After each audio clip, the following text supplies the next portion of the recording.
Alors, on va mettre du texte là-dessus. D'abord, on va peut-être enregistrer. Vous pouvez enregistrer, fichier enregistré ou enregistrer sous. Il n'est pas interdit de changer le nom. Moi, je conseille de régulièrement enregistrer sous un autre nom, simplement en changeant par exemple le numéro à la fin. Mais en tout cas, voilà, enregistrez-le au même endroit que l'autre.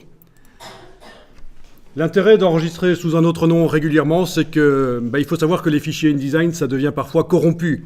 À force de travailler plusieurs jours de suite sur le même fichier, il ne faudra plus s'ouvrir et vous serez obligé de tout recommencer, si vous n'avez pas gardé de sauvegarde.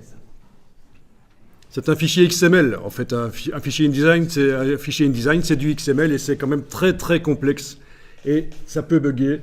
Donc le fait d'enregistrer sous un autre nom régénère complètement le XML et ça vous garde aussi les versions d'avant. Autre avantage, si vous foirez complètement le travail, si vous foirez le travail au niveau créatif, il vous restera au moins la version d'avant. C'est un espèce de CTRL-Z majeur sur le document, quoi. Donc les backups, c'est super important. Faites des backups. Moi, j'ai donné des formations magazine numérique à un groupe de personnes. Je leur disais, tous les jours, 3 fois par jour, faites des backups, mettez sur le serveur une copie, envoyez-vous par mail le travail, mettez-le sur un Dropbox ou quoi. Bien sûr, à la fin de la formation qui durait 25 jours, je pense, le jour avant, l'avant-dernier jour, un fichier a planté chez un des participants. Et moi, évidemment, pas de problème, reprends le backup. Ben non, la personne travaillait depuis 20 jours sur le même fichier. Donc elle a perdu 20 jours. Voilà ce que ça coûte de ne pas écouter les bons conseils des vieux idiots comme moi. Voilà.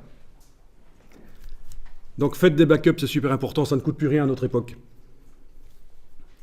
Moi, quand j'ai commencé l'infographie pour un disque dur de 0,7 gigas, ça coûtait 1 000 €,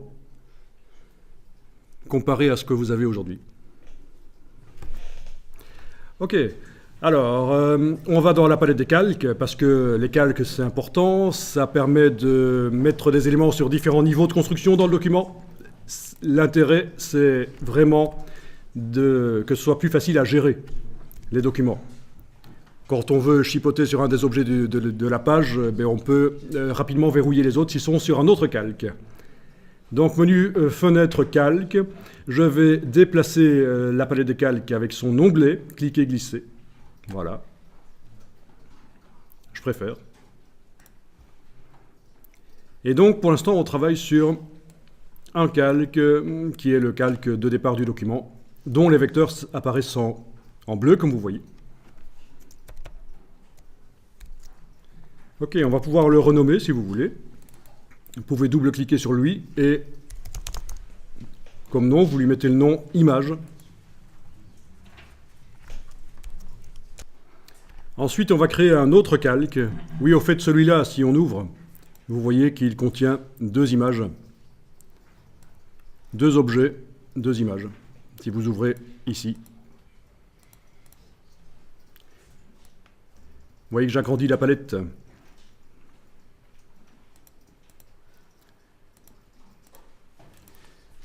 Les images utilisées dans le document, vous le voyez aussi dans la palette des liens, menu fenêtre, liens. Et là, vous voyez qu'il y a 2 images dans le document.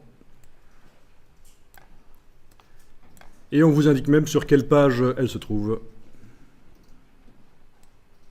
Et il n'y a pas de petit signe point d'exclamation jaune, ça veut dire que InDesign sait où elles sont sur le disque dur. Quand il faudra exporter un PDF ou quoi que ce soit avec ce document, il trouvera les images sur le disque dur, il en a besoin. Elles ne sont pas réellement dans le document, c'est des liens. Ok, donc ça c'est juste la palette liens, on va s'en occuper plus tard, mais pour l'instant c'était la palette des calques. On va créer un nouveau calque en cliquant sur le bloc de feuilles. Oui, si on avait fait Alt-clic, ça nous aurait mis la boîte, mais vous pouvez double-cliquer sur le calque 2, ça amène la boîte. Et vous pouvez l'appeler texte.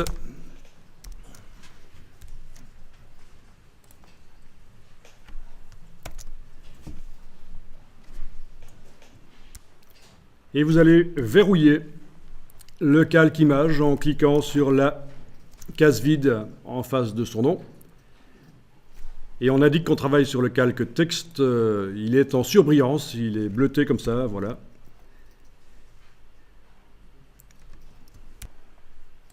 Ok, alors pour faire un bloc qui va contenir du texte, vous avez la possibilité de créer le bloc avec l'outil texte directement en faisant un clic et glisser, avec l'outil un peu neutre, là l'outil rectangle, mais on peut même utiliser l'outil qui est prévu pour les images, parce qu'en fait un bloc, tant qu'il ne contient rien, peut être converti en n'importe quoi d'autre. Bah, prenez par exemple le bloc image et tracez un bloc à peu près comme ça, voilà. Vous remarquez que les vecteurs sont rouges parce qu'en fait, le deuxième calque, il a des vecteurs rouges. Bon, ça peut vous aider si, quand vous travaillez, le fait de voir un objet, vous l'associez à une couleur, vous savez que quand c'est rouge, c'est le calque 2, c'est le deuxième calque. Bon, ça peut aider. Ce sont des habitudes de travail, en fait. Alors, avec l'outil texte, bon, l'outil texte normal, hein, pas celui qui est derrière quand vous gardez le bouton à souris enfoncé, pas l'outil texte curviligne. Avec l'outil texte, vous cliquez dans le bloc. Vous voyez, quand vous le survolez, ça change, le pointeur change d'aspect. Ça veut dire texte captif, ça.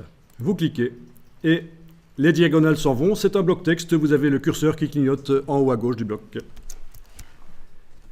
Alors, on va remplir ce bloc avec du texte. On va faire un clic droit. Remplir avec le texte de substitution. Voilà. Donc, c'est du faux latin. Ce sont des mots latins qui ont été coupés. Ça ne veut rien dire, en fait. Et c'est ce qu'on utilise pour commencer une mise en page, pour faire le placement, pour faire la maquette du document, en fait. Hein. Après, on mettra du vrai texte. L'intérêt, c'est que on risque pas de... Quand on fait une mise en page avec un client, si on commence comme ça, on ne risque pas de commencer avec son texte, sa première version, et que ça sorte finalement dans le document imprimé par erreur. Ça se voit que ce n'est pas le bon texte, c'est du latin, ce n'est pas du français ou de l'anglais ou du néerlandais, c'est forcément pas du bon texte ici, ce n'est pas forcément ce qui doit être imprimé, donc on minimise les risques d'erreur en faisant comme ça.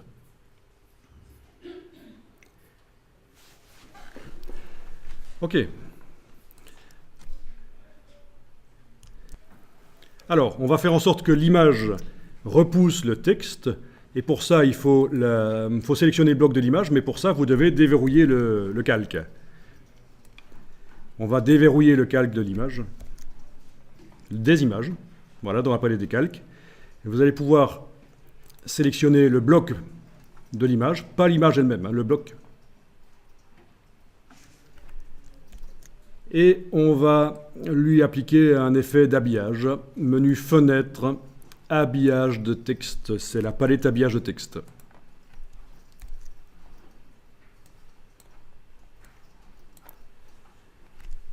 Donc une image qui habille, qui repousse le texte, peut se situer au-dessus ou en dessous du texte, ça n'a pas d'importance.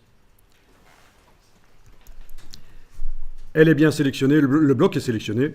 Et vous allez enclencher par exemple la deuxième icône ici dans l'habillage de texte. Et voilà, vous devriez voir que ça repousse le texte. On va encore mieux le voir quand on va mettre une marge ici sur le bloc de l'image. Vous voyez, on augmente et il y a une petite ligne fine qui apparaît, c'est la marge. C'est quand même mieux.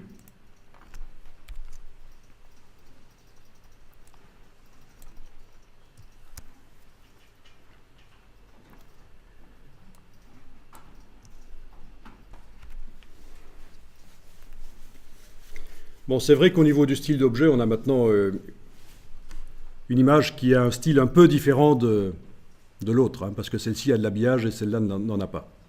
Bon, c'est pas très grave, on va pas commencer à faire un deuxième style d'objet ici. S'il faut, on remettra l'habillage par la suite. Manuellement. Compliquons pas les choses. En tout cas, voilà, si vous bougez l'image, vous voyez que le texte se redéploie. Si vous mettez l'image à l'endroit du texte, évidemment, vu qu'il n'y a pas deux colonnes, Une phrase commence à gauche de l'image et continue à droite, c'est foireux. Si vous faites une image comme ça au milieu du texte, il faut 2 colonnes de texte. OK. Cliquez à côté. Quand vous essayez de retourner sur l'image, c'est là que vous remarquez qu'il y a un problème parce que c'est le bloc texte qui est au-dessus qui se sélectionne. D'accord? Si vous mettez l'image à l'endroit du texte et que vous désélectionnez en cliquant à côté, quand vous revenez pour travailler sur l'image, problème. Bon. Il y a le raccourci commande-clic qui permet d'avoir l'objet qui se trouve derrière. Mais vous n'êtes pas obligé de le retenir parce que vous avez aussi la possibilité de verrouiller le calque texte, ce qui vous permet de travailler sur l'image sans problème. Le bloc texte ne peut plus se sélectionner. OK. Vous pouvez mettre l'image comme ça, par exemple. C'est pas mal. On va enregistrer le document. Il ne faudrait pas perdre ça.